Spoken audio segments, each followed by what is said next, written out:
Hi, I'm Nancy Bacon. I'm a nonprofit educator, and we've been convening this Reemergence series in order to help nonprofits come out of this COVID situation. Today, I am delighted to be talking to Skye Mercer. She's an HR expert, and she's going to answer some of those questions most on your mind. Welcome, Skye. Hi, Nancy. I'm so glad to be here today. I'm a nonprofit HR consultant. I work with nonprofits and small businesses all over the US, really helping you to create happy, compliant workplaces and really attract and retain the volunteers and employees that you need to successfully run your organization. Very cool. Let's dive in. So, what are the biggest HR issues that you're hearing from nonprofit leaders as they try to deal with COVID and reemerge out of the COVID situation? Yeah, there's two things that are really coming up right now for nonprofit leadership. One is, how do we keep our remote employees and volunteers engaged? Mhm. A lot of people are working from home. And then the other is, what do we do if somebody, a volunteer or an employee, is showing signs or symptoms of COVID, or they tested positive for COVID? What are the steps that we take? And I know with small nonprofits, you have some privacy issues that you have to manage because on one hand, you want folks to know that somebody on a team has COVID, but you can't say the name. And yet, what do you do there? Totally. It is a conundrum. You're absolutely right. You should not be using the person's name. So, for example, you shouldn't go to the team and say, hey, Jane Doe just said that she got COVID or she tested positive. Instead, you have to take the approach of going to the team and saying, someone was here, you may have been exposed, they tested positive, and then you take the steps from there. Likely in these small nonprofit organizations and a lot of the small businesses I work with, they're going to know who you're talking about, but as a leadership, we shouldn't be mentioning names. We shouldn't violate the person's confidentiality in that way. Yeah, I appreciate that. And I know morale is a big issue, and we all need each other for sure. Yes. Yeah. Well, and my next question connects to that because a lot of nonprofits are starting their budgeting process for 2021 if they're on a calendar year budget. And this could involve some decision making around staffing, furloughs, layoffs, reassignments. I mean, that gets right at that morale issue as well, right? Yeah. What is your thought process? If you were a nonprofit leader entering the budget process as an HR expert, what are you thinking about? Yeah, so I'm thinking about a couple of things. First, I'm thinking about equity, diversity, and inclusion, and really looking at the process from an EDI lens, making sure that there are diverse decision makers at the table, that it's not just only a top-down decision. Some of the things that you would think would be like, oh, let's cut everybody, salary 5% across the board. Well, when you're dealing with somebody who makes $15 an hour versus somebody who makes $30 an hour, there's a difference there. So having these conversations at the board level, really engaging the staff and making sure that communication plans are clear. The other thing that is just kind of an easy out of the gate, and I'm sure most nonprofit leaders have thought of this, is making sure that you don't go off and hire for positions that you may not need, may not truly need, really getting efficient internally with your operations before going out to hire, rather than, cutting staff. It's best to manage through attrition. So if somebody leaves the organization, you might think, oh, we need to rehire, but it might not be the best time to rehire for that position. I really appreciate this values approach to HR, that HR has this reputation of, we hire and fire people, but you're really suggesting that you first center your values. And once you center your Yeah. values, then you can take personnel decisions that reinforce your values. Absolutely. Absolutely. If you're serving people, if you're serving clients, whatever your mission is, if you're serving the city in which you work, you also need to be serving your employees and applying that same mission and those same values to your employees when you're making important decisions like this. I love that idea of embodying within your organization the values you're working for outside of your organization. But Yes. speaking of that, that brings Mhm. up my next question, and that is, on the flip side, a lot of leaders are looking to keep competitive, that they don't want to lose these awesome people. So what are some of the tricks of the trade, so to speak, in terms of keeping competitive in terms of salaries and benefits and all of that? Yes. So this is, as you know, something I feel very passionate about is nonprofit compensation planning. And so there's a there's a lot to it. You have to use the values-based strategy like we talked about. But really, I feel like there's a multi-prong approach that nonprofit employers need to take. We need to ensure that we are paying our staff a livable wage, a competitive wage. I know that there's a need in the community to serve, and there's a lot of cases a need to grow. But first, we have to take care of our employees. If we don't take care of our employees, we're not going to be able to meet our mission. So I always subscribe to the small but mighty methodology, really taking a look at your staffing and making sure you're 100% efficient and really aligning things so that you're not doing unnecessary hiring so that you can pay people better.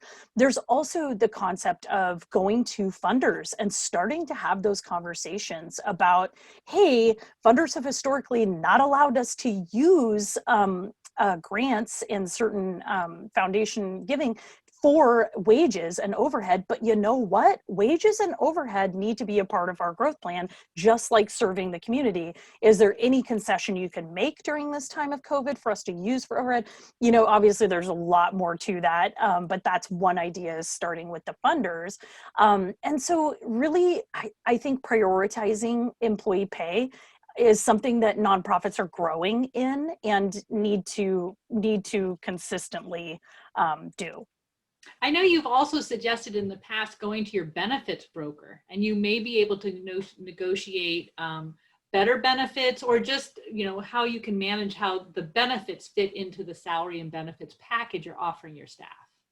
Yes, I love working with a great I've had great experiences with local brokers in Washington State and Oregon.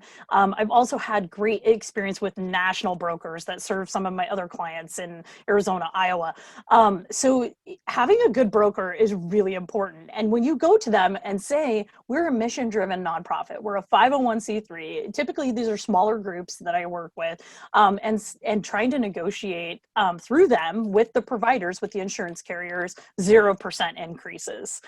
I've had some success with that. I know it's like, wait, that's impossible, but really Yeah. leveraging those relationships to say, hey, we're mission driven. We're in a time of COVID. What can we do to get this to at least a lower percentage increase this year?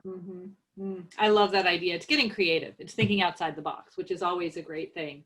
Right. So a lot of nonprofit folks are returning back into the office, and this is particularly challenging for nonprofits who historically work in tight spaces. We work in, the basements of churches or low rent districts, and that is just the reality of our work. So we don't have a lot of spare space to work with, and now we're supposed to be socially distant. So what do workplace policies look like as nonprofit folks come back into this situation? What can an executive director do if a staff person refuses to go back into the office? So there's two questions there, really. Yeah. So first, I'm seeing employers really do some rotational scheduling, especially for positions that are not client facing, that don't have to be in the office, so that there is more space for the people who have to come back to the office.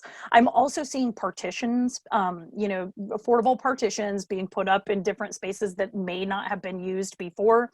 There's a lot of cleaning protocols going into place. I definitely recommend having a mask policy, which I help my clients write, to make sure that you're being compliant if there's a local ordinance for masks, but also making sure that your staff stays safe. So I'm seeing a multi-pronged approach again, and nonprofit leaders are doing an awesome job. Small business owners that I work with are doing an awesome job with this. The other component of the refusal to go back to the office, really, I look at that from two approaches. So what's the reason they don't want to come back to the office? And if there is a medical reason, there's, whether it's a volunteer or an employee, there's a number of steps that you would need to go through. If it is because they just simply don't want to come back, which I'm seeing a lot of too, it's a matter of, okay, we need to talk to this person. We need to figure out what's in their job description. What do they need to be here for? And in some cases, it does not make sense to continue to have them at home. It just doesn't, based on the job description. In other cases, it may be an issue of leadership kind of thinking outside the box of, this is a really difficult position to fill. Their job description doesn't require them to be here. What can we do to kind of meet in the middle? Yeah, I know a local store here has shower curtains between the cashiers, and it seems like there's all sorts of things that can be done. But I know that some people are just truly, for whatever reason, not going to go back into a workplace because of their own medical issues or their family responsibilities. And so that's got to be a hard decision. I know you, as a leadership coach, talk a lot about leaders putting their own oxygen mask on first before they help others. And I think this is a case where leaders taking a deep breath and understanding kind of who they are and how they want to move forward, and then dealing with these situations. Yes, yes. And the future of work is work from anywhere for those non-client facing positions. Nonprofits can have a competitive edge in recruitment and retention by leveraging work from home. And I have an awesome free e-guide on my website. It's skyehrconsulting.com, and you can download how to write a work from home policy that's compliant and helps with things like confidentiality, workplace equipment, workers' compensation, all those things. It kind of checks those boxes. That's so helpful. I know you produce a ton of really helpful tools.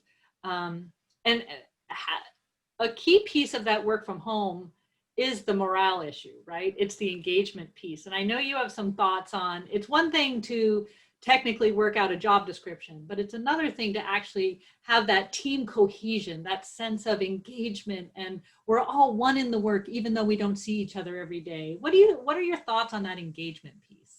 Yeah, so I want to start with the positive. I am seeing some really cool things open up in terms of personal relationship development, obviously with boundaries when you're a leader, but we're getting to know people authentically and personally. So we're seeing their messy living room with, 3 children running in the background, possibly. We're seeing or hearing the noises of their spouse who's also working from home. We're getting to really be authentic, which I think creates a bond. So some of the strategies that I see leaders doing are things like daily check-ins, something very quick, very brief via video. Just what are you working on? How can I support you? Just to feel connected. I'm also seeing leveraging, tools like online collaboration tools like Trello, Airtable, in more expensive budgets. Yeah, exactly. So I'm seeing the collaboration via technology as well. One thing I just saw this last week, which I loved because everybody's talking about Zoom fatigue, right? Like working from home. This is a cool concept. I love it. It's no meetings Wednesday. So it's carving out time, and maybe it doesn't need to be a whole day, but like where your employees can just catch up, just breathe, just work on things.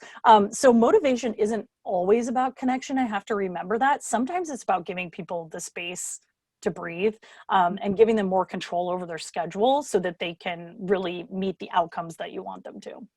Mm-hmm. Yeah, and really honor, my husband went off at lunch hour to Trader Joe's and ran into his secretary.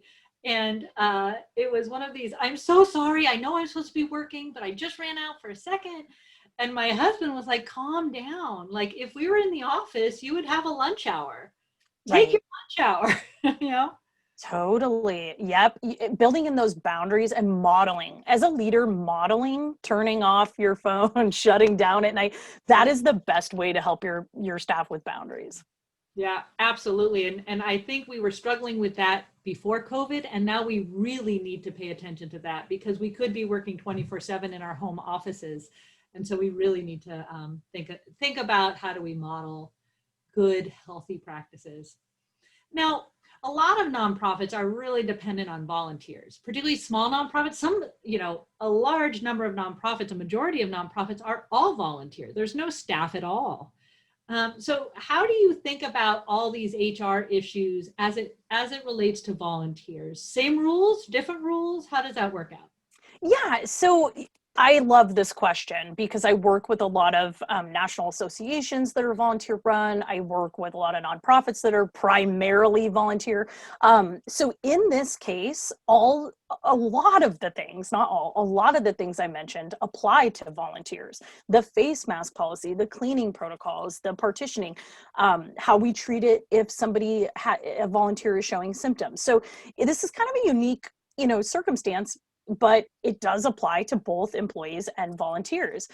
You and I have talked about this in the past, making sure that you have workers' compensation coverage or liability insurance coverage that's covering both the employee and the volunteer. But as you know, employees aren't eligible for unemployment insurance. They're not necessarily covered under the ADA or the Americans with Disabilities Act or some of these laws that apply to our employees. But at the same time, if you treat them in that same manner, it typically ends up being the most respectful manner in which to treat someone. Mm-hmm. Absolutely. Well, those are my questions related to HR as nonprofits reemerge out of COVID times and really think about how do they do their best by the most important asset that they have, their people, their staff, their leaders, their volunteers. Any last words for these wonderful people we're working with? Yes, I would like to validate every single leader and employee and volunteer in the nonprofit sector right now. You are in a really tough situation. You're in an unprecedented situation. You're trying to balance keeping the organization cohesive and together and also serving your clients and your mission. So definitely get yourself support, whether it's from a peer, a coach, a group. Make sure you're getting ample support. Make sure you're getting ample rest. Definitely take care of you. 3 cheers for that. Thank you all for your time. Reach out if you need help. We're here to support you as you need it. You got this.